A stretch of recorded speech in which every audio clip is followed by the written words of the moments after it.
Well, the murder case of ANC MP Sibusiso Kula was postponed to the 31st of January for judgment in his bail application by the Onica Magistrates Court on Friday. Kula is accused of killing his wife, Jennifer Mutlhomi.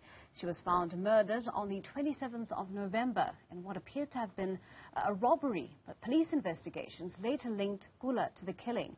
Well, joining me now to discuss the story is a social justice and gender activist, Onica Makwakwa, who's also director at the Wise Collective. Onica, thank you so much for your time and thank you for joining us on our program this morning.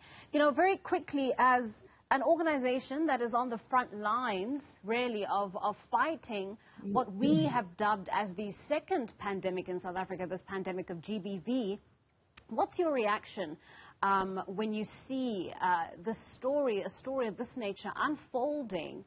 You know, a member of parliament allegedly being involved in the possible murder of his wife. Well, good morning, and thank you so much for having me here and discussing this matter, because it really is important. So, you know, when we look at the high-profile nature of the accused's position and the crime that he is accused of, it really helps to demonstrate how ingrained this type of patriarchy and violence against women is in our society. And I think for me what's the most disappointing, given that this is a government that has also called this a pandemic, that has said all kinds, I don't want to repeat all the things that we've been told, but Mr.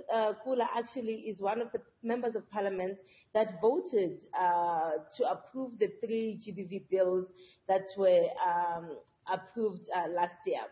And so my expectation, honestly, before even his arrest, the minute he understood that he was a subject of an investigation, I expect a leadership that basically steps up to the public and says, this is an important matter, and in the meantime, while the investigation continues, I will step down. We are not seeing this level of accountability on this issue. We are just getting words and words and words continuously. And I think for me, that's really what's unfortunate and tells us how grave this fight really is. Yeah. Well, Onica, just for the purposes of being, you know, for purposes of clarity, rather, I have to say that the ANC Parliamentary Caucus has released a statement to the effect that Mr. Kula, you know, they are looking into implementing the step-aside rule in his case. And so I suppose action in that sense has been taken by the organization to respond to the allegations. But I think, you know, there is indictment on the organization still, given the fact that, you know, Jennifer Mutlhomi, who is the deceased, of course, in the matter, had been really trying to bring attention to her reality for a very, very long time. We know that specifically on Facebook, she had already made several posts regarding to her ordeal, what she was going through at home, even alluding to the fact that should she ever be found dead, in fact, one of the posts mentioned that should she be found dead, her family should not look too far as to who the perpetrator could be. Just talk to us about that, and I suppose the indictment on society as well, to have been exposed to this kind of information and so little have been done before her death. Absolutely. I think, you know, at the crux of this also is that we have normalized not believing women. When women tell us that these things are happening to them, there's so much doubt that is cast on them, right? You know, and there's so much explanation of the man's behavior that we've accepted in society, in our clubs, in our homes as well. And I think that when you look at just how long this had been going on and nothing had actually taken place, it really goes to that. But it also goes to this idea that society has that there's a particular type of man with a particular type of status who does not do these kinds of things. And over again, we have sufficient evidence to know that that's actually not accurate. And so perhaps believing women is the best thing that we can begin to do. That when people tell us that this is my lived experience, we must understand that we have no authority to question that or to doubt that, but we have a responsibility and duty to listen and see how we can assist them. Because we've really normalized this thing that men who are celebrities, men who are politicians, men who are liked in society are therefore not the ones who are willing to look at, when these kinds of accusations come to light. But apart from the party, honestly, we need to begin to look at having leaders in society that don't require a party or even an organization to tell them it's time to step down.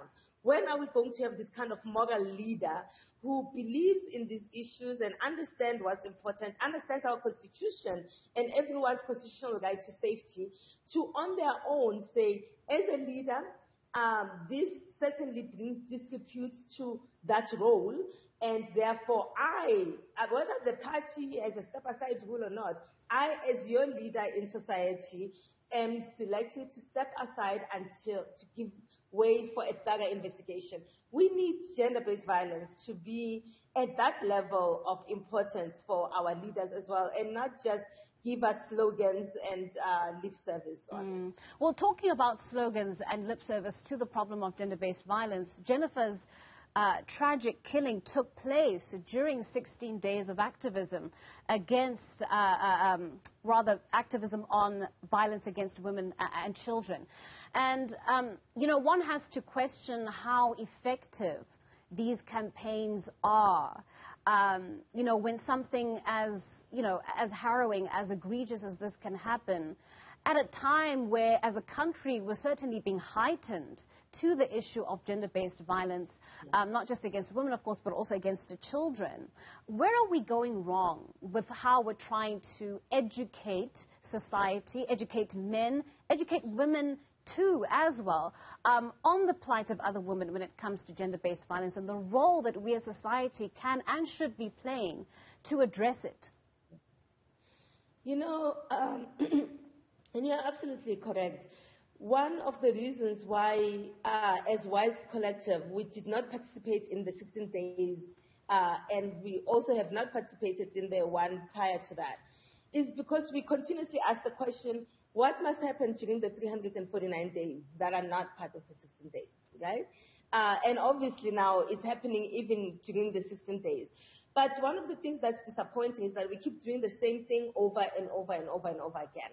The 16 days of activism is a great campaign internationally. But for South Africa, on the 1st of August in 2018, President Ramaphosa accepted a memorandum of 24 demands from #the Total Shutdown.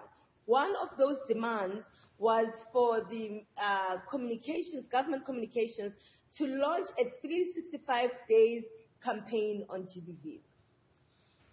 They only did it halfway, not even the full 365 days. Then it was quickly back to the usual of 16 days. 16 days is not sufficient in a country that has a pandemic. Think about it during COVID. If we said during COVID we are going to designate Thursdays only to update the nation and heighten the lessons about how to prevent illness, it would not work. In fact, we would get more infections, people would not understand, because new information and new ways in which this pandemic presents itself, including GBV, they evolve continuously. We're not even scratching the surface on what happens in terms of the online violence and the new and different nuanced forms that it is taking from what we knew last week, for example, or before there was a chat GPT, right? So it's really important that we understand that GBV is a lived experience of many women. There is no day off on GBV. Therefore, we need to continuously raise awareness, starting from schools, actually. We need to raise awareness we need to be changing curriculum. We need to be dealing with workplace violence as well. This violence is not just unique to couples.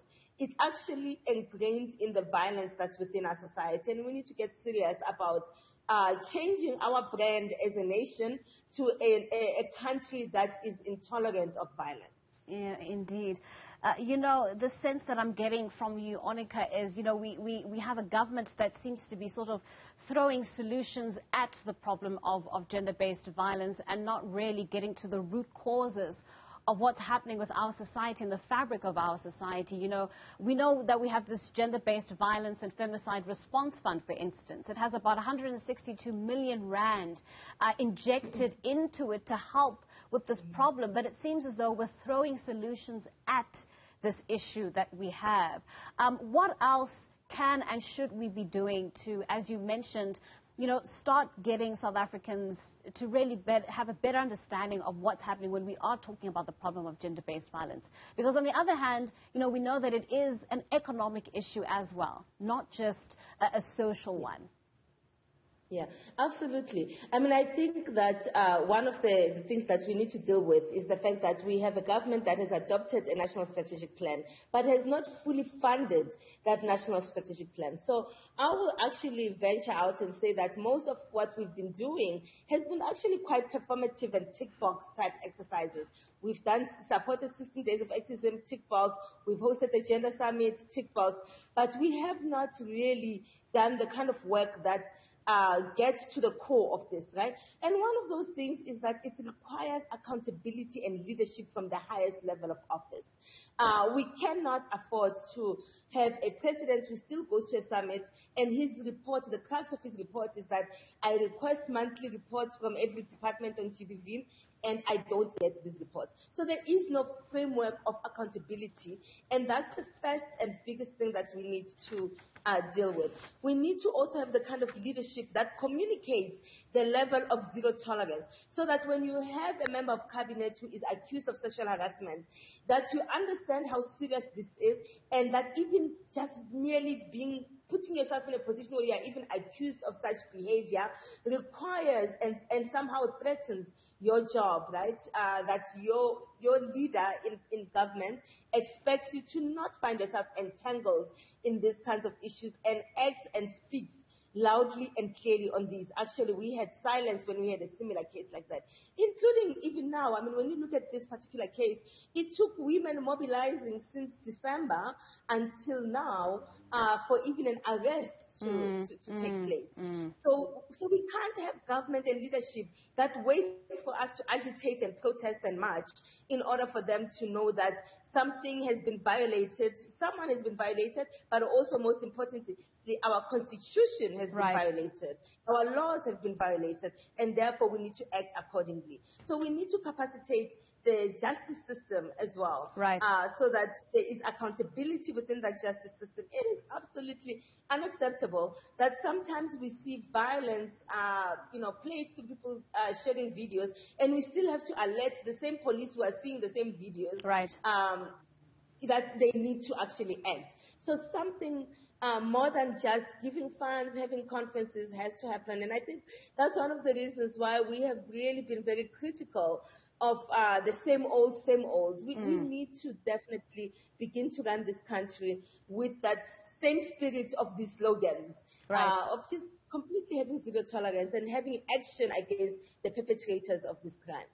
Right. Onica, thank you so much for coming onto our platform and sharing your insights with us. That is Onica Makwakwa, who is director at the WISE Collective, just giving us her thoughts there on the case involving ANC MP Sibusiso Kula.